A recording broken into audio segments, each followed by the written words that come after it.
João 17, a gente vai ler o versículo 3 e vamos meditar nesse versículo. Diz assim: e a vida eterna é esta, que conheçam a Ti, o único Deus verdadeiro, e a Jesus Cristo, a quem enviaste. Vamos ler de novo?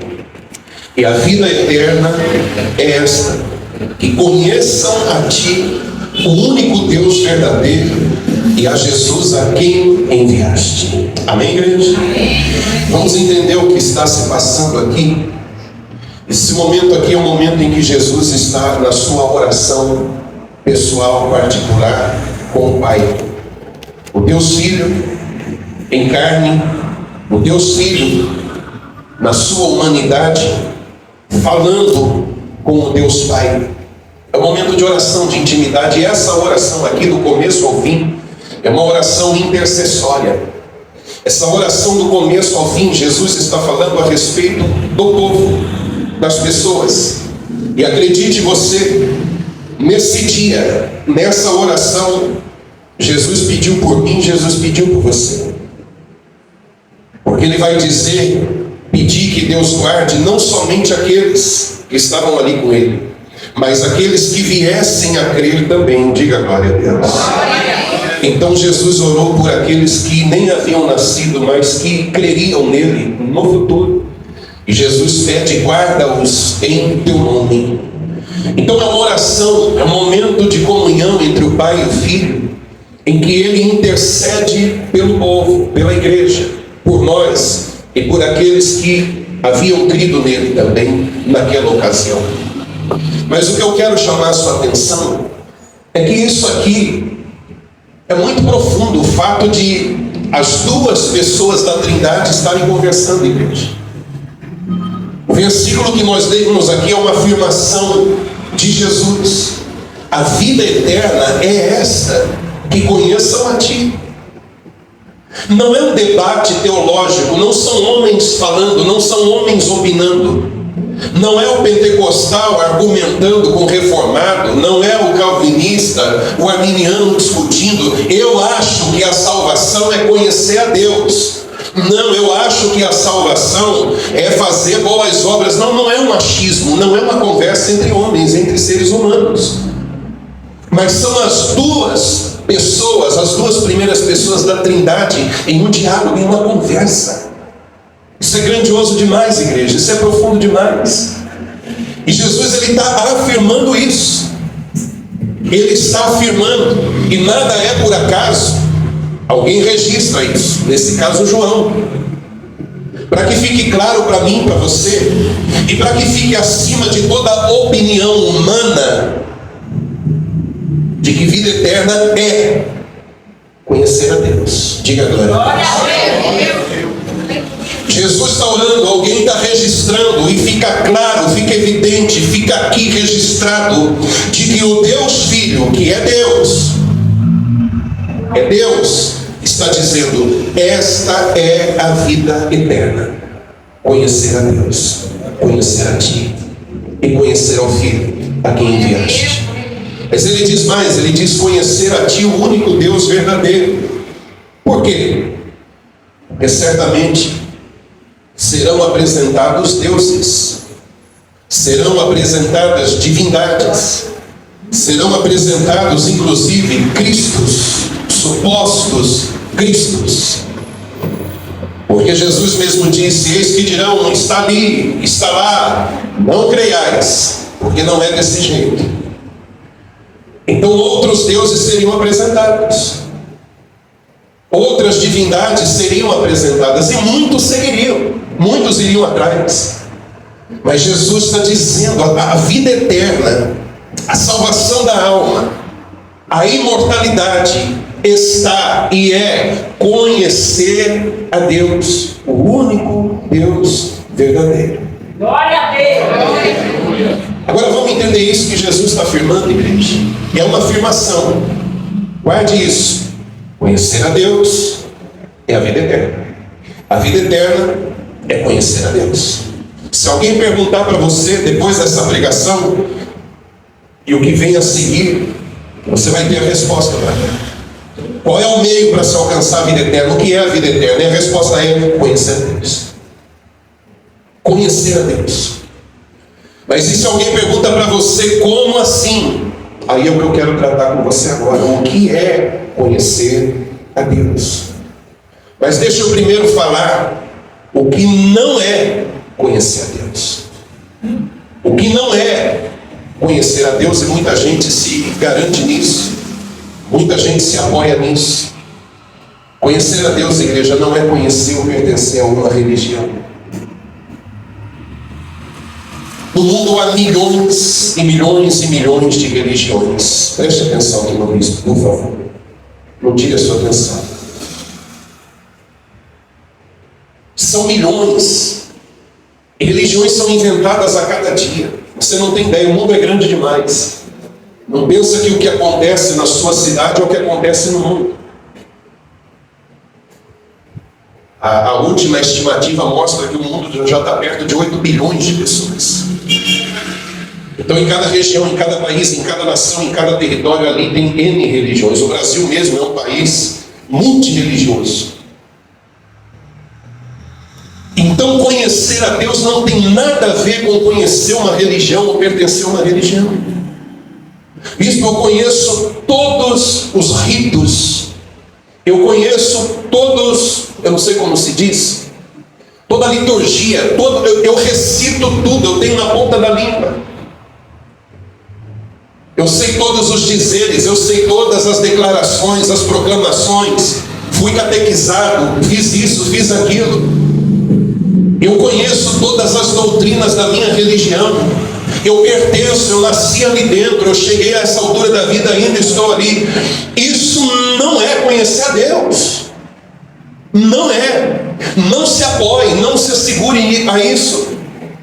Não fundamente a sua salvação na religião, ou no conhecimento da religião, ou na prática da religião, porque isso não leva ninguém para o céu, isso não garante a vida eterna para ninguém. Amém, igreja? Isso, mas a minha religião é evangélica, essa sim. Desculpa, igreja. Pobre daquele que pensa desse jeito. Mas a minha religião é a evangélica mesmo. E eu sou rigoroso, eu sou ortodoxo, eu sou... Isso não quer dizer nada, igreja. Isso não significa nada. Absolutamente nada. Você vai ver na Bíblia pessoas que eram praticantes da religião. Os fariseus eram rigorosíssimos. Havia duas linhas principais dentro do judaísmo. Tinham outras religiões parecidas com o judaísmo. Mas as duas correntes mesmo, identificadas como judaísmo, eram os fariseus e os saduceus. Os fariseus eram os mais rigorosos da religião. Você conhece um que era fariseu, que se chamava Saulo. E ele vai dar o pedigree dele. Vai dizer, fariseu de fariseus. Ou seja, eu não entrei no judaísmo, eu nasci no judaísmo. Filho de fariseus. E ele vai descrever como ele era zeloso da sua religião. Ele alcançou a vida eterna. Ele conheceu o verdadeiro Deus quando o próprio Cristo cruzou seu caminho. E através de uma luz que iluminou, fez com que ele caísse. E ali o jovem Saulo se converteu. E ali ele conheceu o verdadeiro Deus. Diga glória a Deus. Paulo era zeloso, extremamente zeloso da sua religião. Você vai ouvir o jovem rico, um outro exemplo. E quando ele chega para Jesus, eu penso, pode ser que não, mas eu penso que ele chega com um ar meio superior, arrogante, dizendo: bom mestre, fala aí para mim, fala para mim ouvir aqui. O que eu tenho que fazer para herdar a vida eterna? E Jesus fala: pratica os mandamentos. Ele mais que depressa já disse: isso eu faço, eu pratico, eu obedeço a lei, eu ando na lei, eu faço o que diz a lei de Moisés, eu ando nas escrituras. Isso garantia a ele salvação? Não. Jesus mostrou para ele, mostrou para quem estava perto, que o Deus dele era a riqueza que ele tinha, aquilo que ele possuía, e ele não estava disposto a abrir mão daquilo. Ali estava o seu coração, no seu tesouro, na sua riqueza. Não conhecia Deus, apesar de religioso. Amém, igreja? Então isso não quer dizer absolutamente nada. Você está enquadrado no parâmetro da sua religião e achar que isso te garante qualquer coisa, seja ela evangélica, seja ela qualquer outra. Isso não é garantia de vida eterna. Quem está entendendo direitinho? Não adianta você ser também íntimo do pregador, do pastor presidente. Não adianta você pertencer ao círculo de amizade, de liderança religiosa. Como quem diz, eu sou amigo do pastor, eu sou parente do pastor, eu sou filho do pastor. Isso garante vida eterna, igreja? Eu sou a esposa do pastor, e não é o pastor auxiliar, não. Eu sou a esposa do pastor dirigente. Pensa o quê? Isso garante salvação? Não.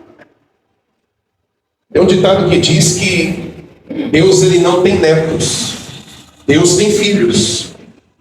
O que quer dizer isso? Eu posso ser filho de pastor, não quer dizer que eu sou filho de Deus. Eu tenho que nascer de Deus. Glória a Deus. Deus tem filho, não neto. Não importa onde você entra nessa geração, nessa descendência, Deus ele tem filhos, ele não tem netos. Deus não tem nora, Deus não tem genro, Deus tem filhos.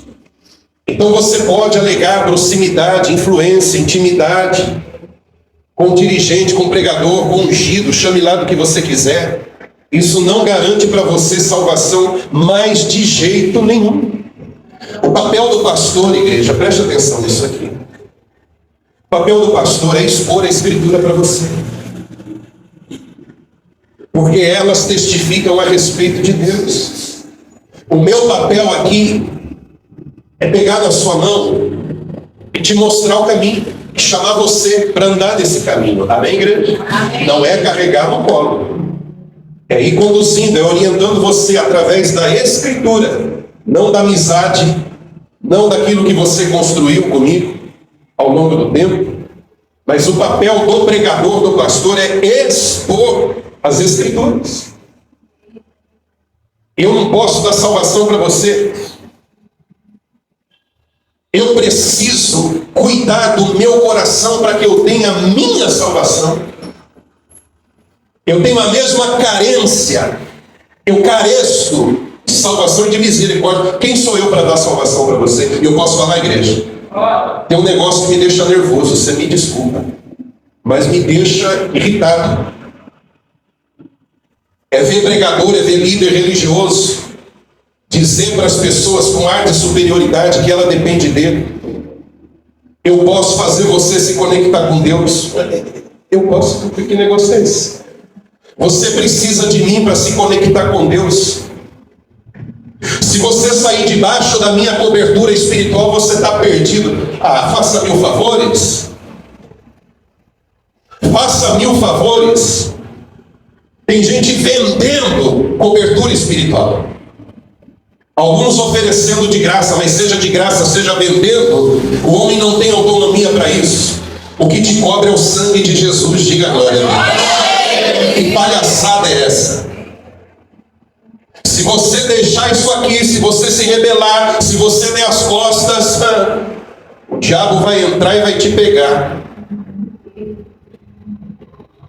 Então agora eu dependo, você depende do pastor. Não. Paulo faz questão de dizer isso. A gente não passa de vasos para sermos usados na mão de Deus. Vaso é vaso, é instrumento. Apenas isso. O pastor não manda em você, ele ensina você. Aliás, deixa eu abrir um parênteses aqui. Eu prego há vários anos e eu estou aqui como pastor de vocês. Amém, igreja? Amém. E a minha preocupação é ensinar vocês da melhor maneira possível. Esse é o meu papel. O que você vai fazer com o que você recebe aqui, meu irmão, você não deve satisfação a mim. Você não presta contas a mim. E eu não tenho a preocupação de que você viva dessa maneira, atemorizado. Se o pastor ver, se o pastor me pegar, se o pastor descobrir. A única coisa que eu vou fazer se eu descobrir algo que faz você se rebelar contra Deus é me entristecer, e muito, e orar por você. Amém, igreja? Amém. Mas não fica com esse peso na consciência. O pastor vai me dar um sermão aqui. Não.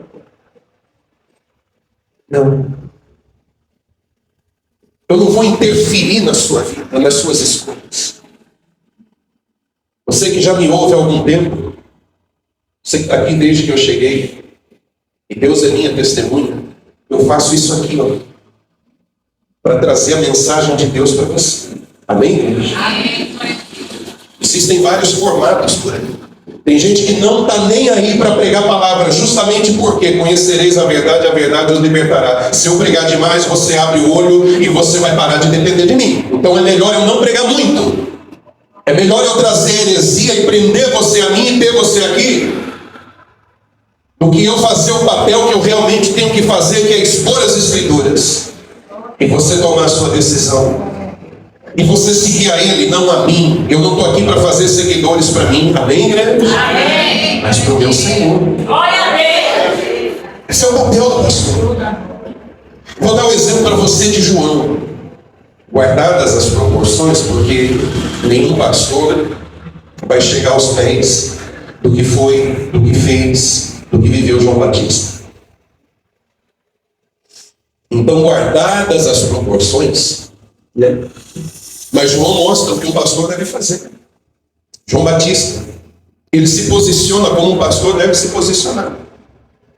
João, ele disse assim: eu não sou a palavra, eu não sou o verbo, eu sou a voz.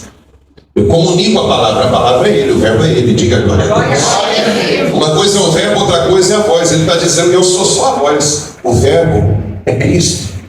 Ele diz mais assim: eu batizo com água, eu faço aquilo que o exterior vê, o exterior recebe, é o batismo na água. Mas depois de mim vem um que vai batizar com o Espírito Santo e com fogo. Diga glória a Deus. Que é o Senhor. Ele vai dizer assim: Ele é o Senhor, eu não sou digno nem de ser chamado de servo, porque nem para desatar a sandália dele eu sirvo. Então o Senhor é Ele, o Senhor não sou eu sou só um servo. Olha como João se coloca, igreja. Ele está apontando para Cristo o tempo todo. Como quem diz: não olhem para mim, olhem para Ele. Porque as pessoas perguntaram para ele: será você o Cristo? E aí que ele começa a responder: não. Eu não sou o Cristo, não. Então quem é você? Eu sou a voz que clama no deserto. O verbo é Ele, a voz sou eu. Eu batizo com água, Ele batiza com o Espírito Santo e fogo. Ele é Senhor, eu não sou digno nem de desatar a sandália dele, nem para ser servo, eu sirvo. Ele vai dizer o seguinte: Ele é o noivo, eu sou só o amigo do noivo, que me alegra com a presença do noivo. Olha o papel de João, igreja. Olha o que um pastor tem que viver na sua vida. Olhem para Ele, não olhem para mim. Eu só aponto para Ele o tempo todo. João vai dizer: Ele é a luz que vindo ao mundo ilumina a todos os homens. Eu só testifico a respeito da luz, ou seja, eu só prego a respeito da luz, eu não ilumino ninguém, a luz é Ele. O que eu estou dizendo aqui, igreja, é o que João disse. Amém? Amém. João vai dizer: Ele é muito mais importante do que eu, porque Ele existe muito antes de mim. Ele é eterno. João vai dizer isso. João vai dizer: Ele é o Cordeiro de Deus. Diga glória a Deus. Ele é o Cordeiro de Deus. João não tinha pretensão nenhuma, porque João podia cair nessa cilada. Poxa, as pessoas estão perguntando se eu sou Cristo. Eu estou achando que eu estou impressionando o pessoal aqui. As pessoas estão perguntando se eu sou Cristo, então quer dizer que eu ando fazendo por aí, está deixando as pessoas. Acho que eu vou aproveitar essa boquinha aqui. Foi isso que João fez? Não. É como se ele dissesse negativo, nem pensar, de jeito nenhum. De jeito nenhum. Está dando para você entender direitinho até aqui, igreja? E também não são as boas obras, igreja. Eu falei da religião, eu falei da proximidade com o pastor, com o pregador, com o homem. Mas tem gente que se apoia também em boas obras.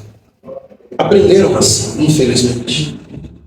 E as pessoas vão praticando boas obras para dizerem para a sua própria consciência: estou fazendo tudo direitinho. Meu lugar é o céu. Eu só posso ir para o céu. Tudo que a pessoa faz e dá aquela checada assim, final do dia, põe na balança: ajudei esse, ajudei aquele, ou no fim da semana, ou no fim do mês, fui bom para esse, ajudei aquela senhorinha a atravessar a rua, tadinha, comprei ali um negócio para o outro. Ufa, ó Deus, isso garante salvação? Boas obras não garantem vida eterna. Boas obras não são causa da vida eterna, mas é o inverso. Boas obras são resultado de quem conhece a Deus e recebeu a vida eterna dentro de si. É consequência. É consequência. É resultado e não causa de vida eterna. Então, boas obras também não garantem salvação. Então, eu falei para você o que não é conhecer a Deus. Até parece ser, mas não é. E o que é conhecer a Deus? E aqui está um paradoxo, igreja. É algo que eu vou tentar explicar para vocês, mas eu tenho que dizer para você que palavras não explicam, não definem. Quem conheceu a Deus não precisa de explicação nenhuma. Diga glória a Deus. Quem não conheceu a Deus, nem com toda explicação vai ser capaz de entender o que realmente é conhecer a Deus. O que eu quero dizer com isso? É algo íntimo, é algo pessoal, é algo lá dentro, é algo que palavras não explicam. É algo que você tentar traduzir, verbalizar como foi, como aconteceu, como se deu isso. Você não vai achar uma definição como você conheceu a Deus, aquele dia, aquela hora, aquele momento em que Ele foi revelado para você. Palavras não traduzem com exatidão. Você vai tentar, você vai se esforçar. Eu posso tentar dizer para você como se deu comigo. E eu vou usar todo o argumento que eu puder. Mas não serão suficientes para explicar o que aconteceu aqui. E se você é uma pessoa que viveu isso, eu não preciso de meia palavra. Você sabe exatamente o que é conhecer a Deus. Você sabe. Eu não preciso aqui um textão para explicar para você, porque você sabe. E quem não sabe, eu posso falar e falar e falar e falar e falar e falar, eu não vou conseguir fazer você entender plenamente o que é conhecer a Deus. Mas vamos usar os termos que a Bíblia usa.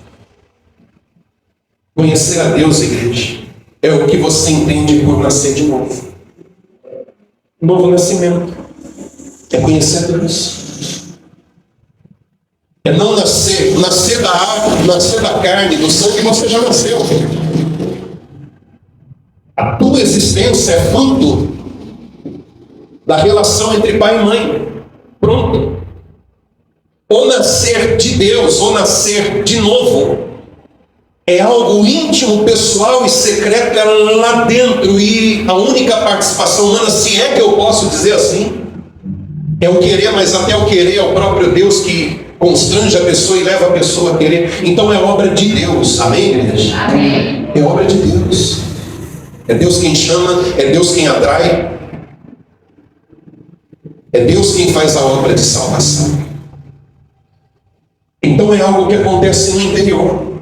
Você vai ver na Bíblia, quem é que fala de nascer de novo na Bíblia? Você se lembra? Jesus, o próprio Filho. E para quem que ele fala de nascer de novo? Um homem altamente religioso que ocupava um alto cargo dentro da religião, Nicodemos. Nicodemos era membro do Sinédrio, a alta cúpula do judaísmo.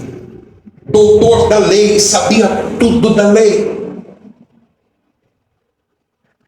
Um alto conhecimento, uma mente brilhante, um homem influente. Jesus diz para ele assim: tem que nascer de novo.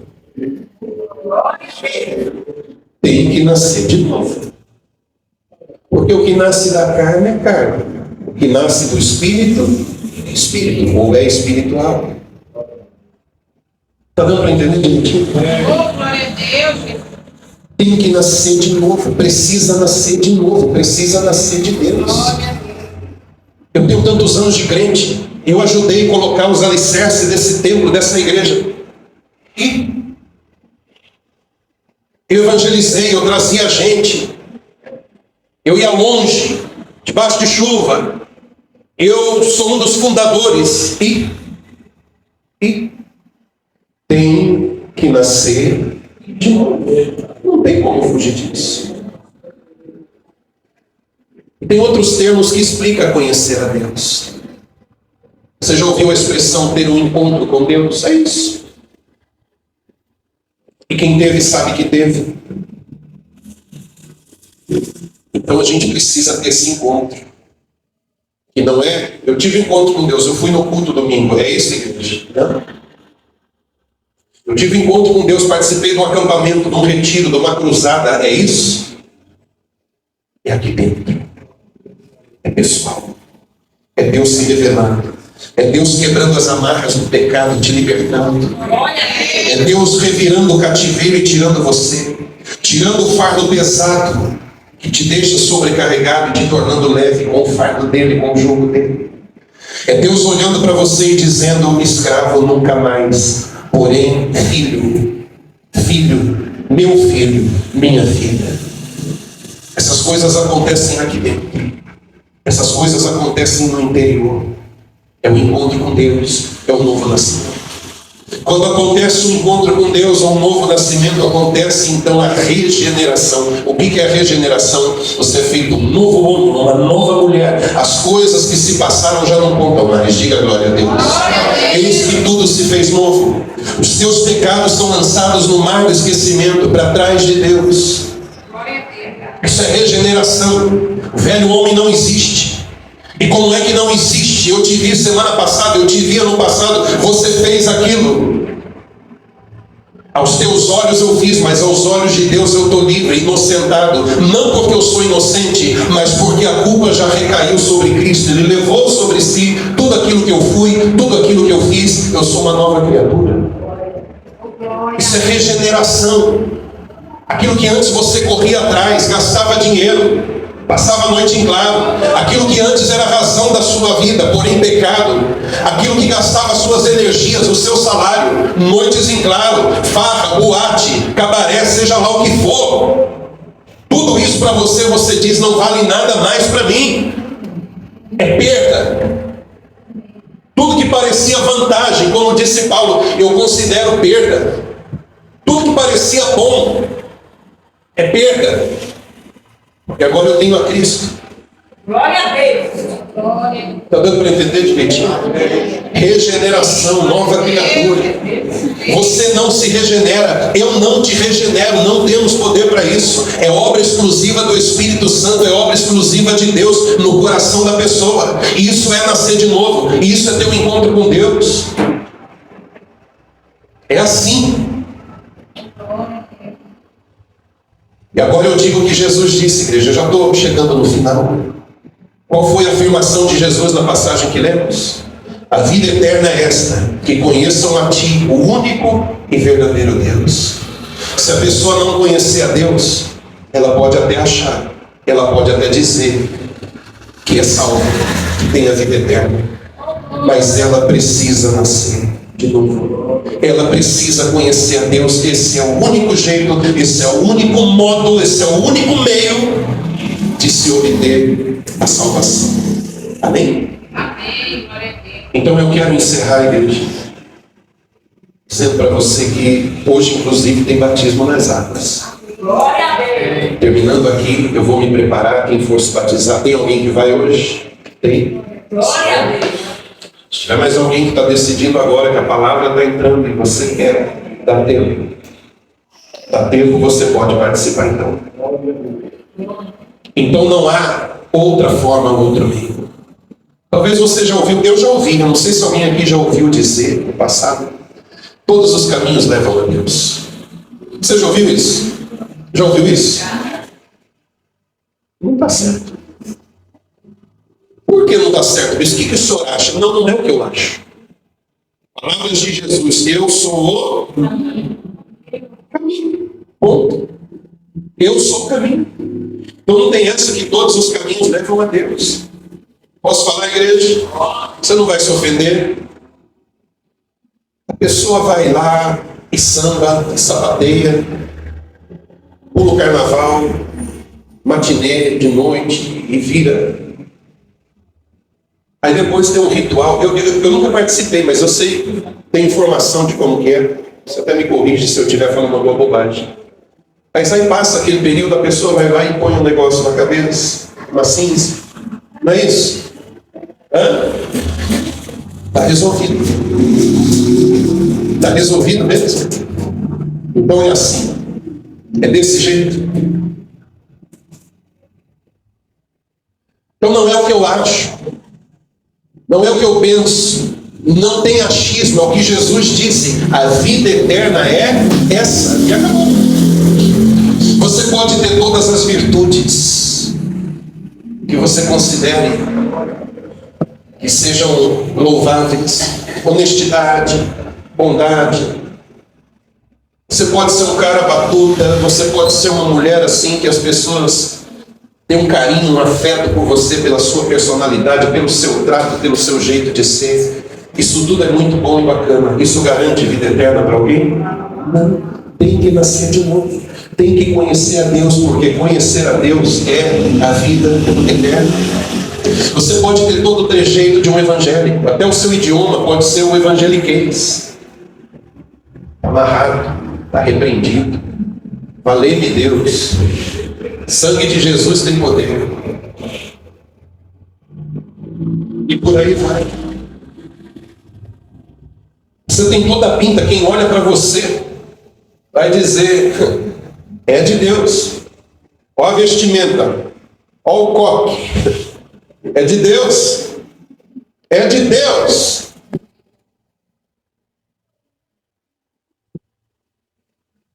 Não vai ficar assim, pronto. Já está olhando no coque ali. Ô, gente, vocês entenderam. Não vai parar de usar coque agora. Não é isso. Mas são estigmas, são coisas que as pessoas olham e já falam, tem algo ali, denuncia essa pessoa ali, é crente, é crente. Você pode ter todo o trejeito, todo o jeito de falar, você pode ter toda a característica, não é o bastante, não é o bastante. Você precisa conhecer a Deus. Eu vou encerrar lendo 2 versículos de Paulo, que ele disse lá em Romanos. Posso ler? Diz assim, ó. Ele está falando aqui pra gente. Ele está falando sobre religião. Não é judeu quem apenas é exteriormente, nem é circuncisão a que é somente na carne. Pode parecer que é, mas ele vai dizer: porém judeu é aquele que o é interiormente, e circuncisão a que é do coração, no espírito, não segundo a letra. Diga glória a Deus. Romanos 2, 28 e 29. Então eu quero chamar a sua atenção para isso, igreja. Como eu disse agora há pouco, quem nasceu de Deus sabe que nasceu e não precisa nenhuma explicação. Quem conhece a Deus conhece. É inesquecível, é inexplicável, é diferente de tudo. Não dá para confundir com emoção. Não dá. Quem conhece, conhece. E quem não conheceu, você não pode de forma alguma se conformar com emoções que você sentiu. Experiências que te trouxeram uma leveza apenas, um bem-estar apenas. Você precisa ter essa convicção dentro de você. Essa convicção que faz com que você não dê as costas para Ele nunca, jamais na sua vida. Essa convicção que vai fazer você declarar: nem altura, nem profundidade, nem qualquer outra criatura, nem principado, nem potestade, nem fome, nem morte, nem espada, nada nos separará, nada me separará do amor de Deus. Você precisa ter isso muito vivo, muito claro dentro de você. Então você vai saber que você nasceu de Deus. Mas se você sente que até hoje, com todas as características aparentes que você está aí demonstrando, se você percebe que isso não aconteceu, se você percebe que esse momento não chegou, Deus está dizendo para você hoje: você precisa conhecer a Deus. Glória a Deus. Você precisa abrir o seu coração. Sabe o que falta para muita gente conhecer a Deus, igreja? Uma atitude apenas. Uma virtude apenas. Sinceridade. Sinceridade com quem? Com ela mesma. Consigo mesmo. É a pessoa olhar para si e dizer, não, eu tenho me convencido até hoje, mas a verdade é que não.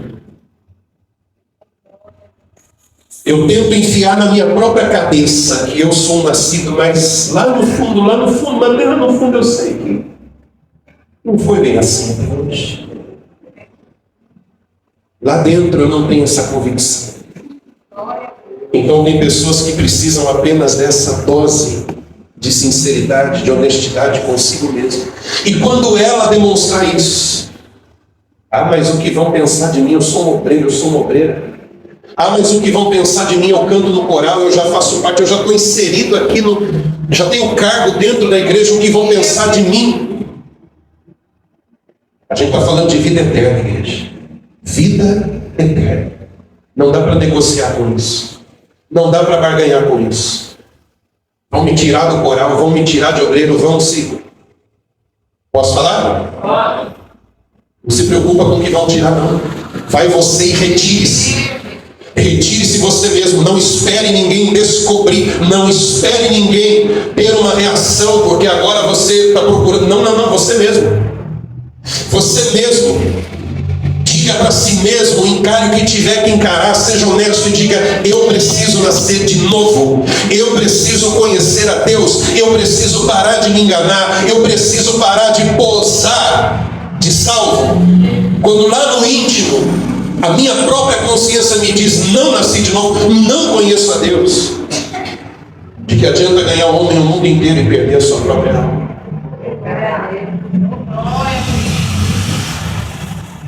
De que adianta um uniforme, um cargo, um posto na igreja e não ter o nome escrito no livro da vida? O nome no hall de membros, a carteirinha de membro, tudo mais. Mas você não tem a vida eterna, não conheceu a Deus. Bispo, eu ouvi, eu entendi. E eu sou aquela pessoa que sei, vivi, experimentei. Louvado seja Deus. Vai em frente. Viva isso. Muito mais do que uma religião. Bispo, eu sou essa pessoa que, se eu for bem sincero comigo mesmo, eu tenho um jeitão. Eu sei falar uma porção de coisa aí do evangeliquez, mas louvado seja Deus pela tua sinceridade e a tua vontade de querer conhecer a Deus. Eu te digo que pronto, muito pronto, por causa desse gesto, Ele vai se revelar a você. Amém, igreja? Amém. Diz assim, e todos eles, já que são meus, são seus. O próprio Jesus falando para o Pai, são meus, são teus. E o Senhor os restituiu a mim com tudo o que é seu. E, portanto, eles são a minha glória. Assim, eu achei isso muito profundo, né? O próprio Senhor Jesus, tão santo, tão puro, tão maravilhoso, falando para o Pai que aqueles que são dele é a sua glória. Imagina, nós somos a glória do Senhor Jesus.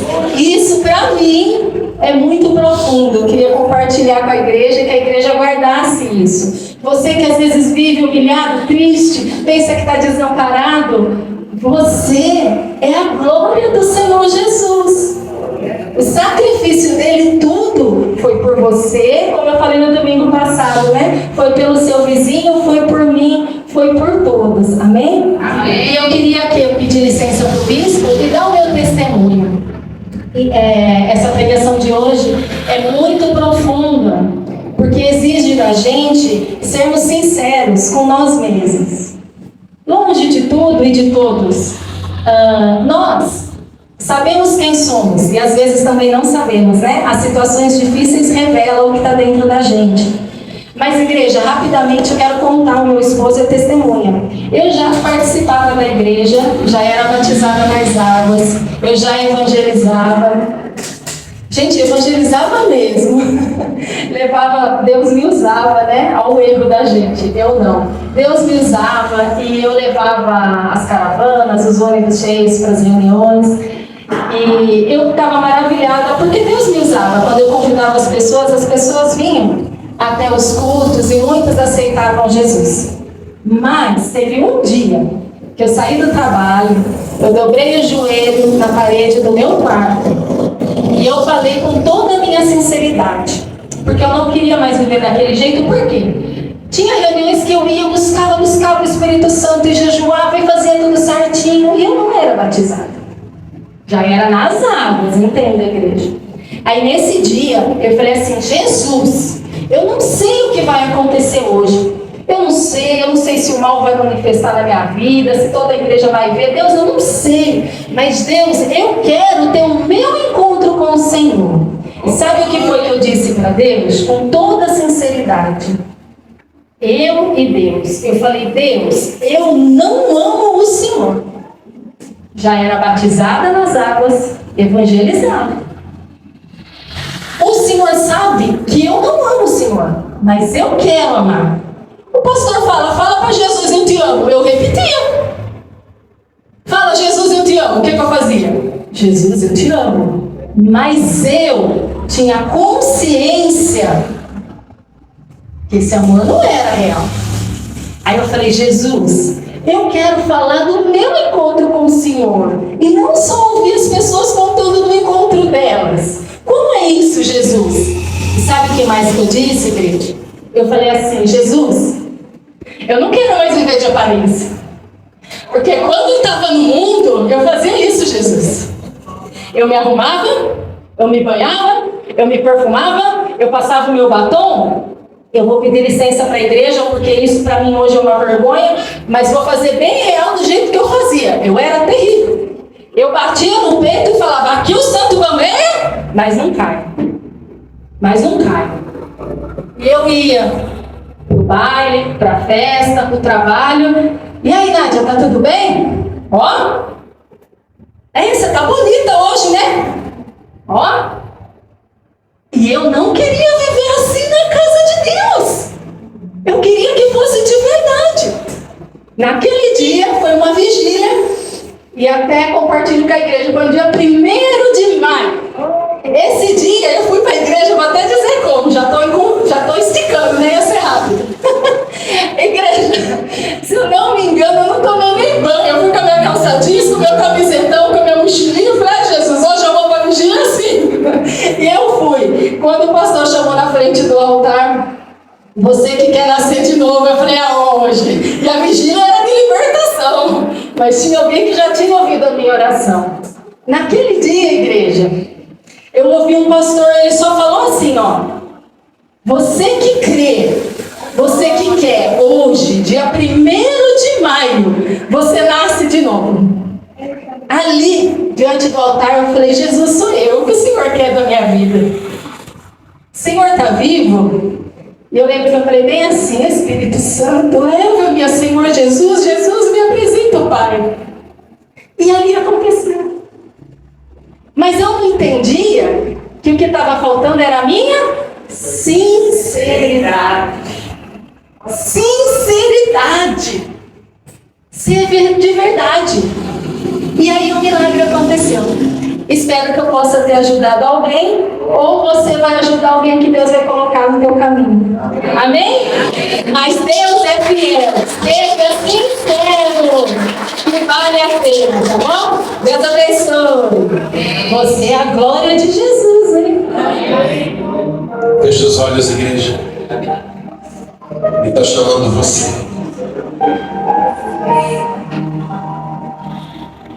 Ele não desiste, ele é insistente, ele é perseverante. Talvez se alguns olharem para a sua vida, vai ver que já foi livre de tantas coisas. Talvez se olhar para trás vai dizer: eu não entendo como eu sobrevivi a isso. Acidentes, atentados, ameaças, perigos de morte. Tem pessoas que olham para trás e dizem: eu não sei como eu ainda estou aqui. E a resposta é a longanimidade, a paciência. É Deus chamando você e te dando novas chances. É Deus dizendo: filho, o teu lugar é na minha presença. Então renda-se, renda-se. Renda-se a Ele, entrega o teu coração a Ele e diga: eis-me aqui. E ao fazer isso com sinceridade de coração, depressa Ele vai se revelar a você. E o que vai acontecer, palavras não serão suficientes para explicar. E você vai querer sair contando para todo mundo. Você vai fazer como a mulher samaritana. O que aquela mulher experimentou junto daquele poço. Ela contou para todo mundo: eu conheci o Cristo, eu conheci. Ninguém vai roubar isso de você. Então abra bem o teu coração e diga: eu quero te conhecer, Senhor. Eu quero te conhecer, Senhor. Fale. Deus vem espremendo no sentido de dizer: teu lugar é nos meus braços, teu lugar é comigo. Que conta mais você vai fazer? Que cálculo mais você precisa fazer? Renda-se. Não é religião não, você ouviu eu falar isso tantas vezes aqui. É vida eterna. Ah, eu vou me tornar crente, eu nunca gostei de crente. Não, Deus não chamou você para ser crente, não. Deus te chamou para ser filho. Filho dele, filha dele. Não, Ele não te chamou não para você adotar usos e costumes, nada disso. Ele te chamou para te dar um novo coração. Aleluia. Sem demora, sem detença, entregue-se a Ele. Pare de cálculos. Ele não fica devendo nada a ninguém. Ninguém nunca perde por dar ouvidos a Deus. Pai, estou chegando no final da reunião, da oração, Senhor. Como foi pregado aqui hoje, eu fiz o meu papel, eu expus a Escritura. Agora eu rogo a Ti, é obra Tua, Senhor, faz a Tua obra. Dobra essa pessoa se preciso for. Dobra esse coração, quebrando. Mas faz ela entender que o Senhor está chamando. Se ela foi livrada de um acidente, de uma facada, de um tiro, seja lá o que for, de uma doença mortal, se ela foi livrada 1, 2, 3, 10 mil, eu não sei, a ficha tem que cair. É o Senhor dizendo: vem, filho meu, vem, filha minha. Então que não seja preciso mais uma tragédia, Pai. Que este culto, esta pregação, esse momento seja o bastante. Que ela ouça a Tua voz e que ela seja então por Ti convencida, persuadida a entregar-se a Ti. Eu entrego nas Tuas mãos, Pai. Eu entrego nas Tuas mãos. Como homem, como vaso, eu fiz o que precisava ser feito. Fale com ela agora, no seu íntimo, no seu secreto. Circuncida o coração dessa pessoa, Pai. Em nome de Jesus. Diga: Senhor Jesus, eis-me aqui.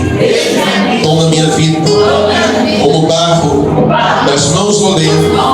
Assim eu estou nesse momento.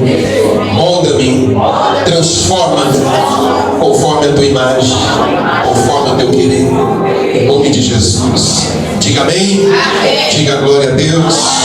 Glorifica o Senhor Jesus.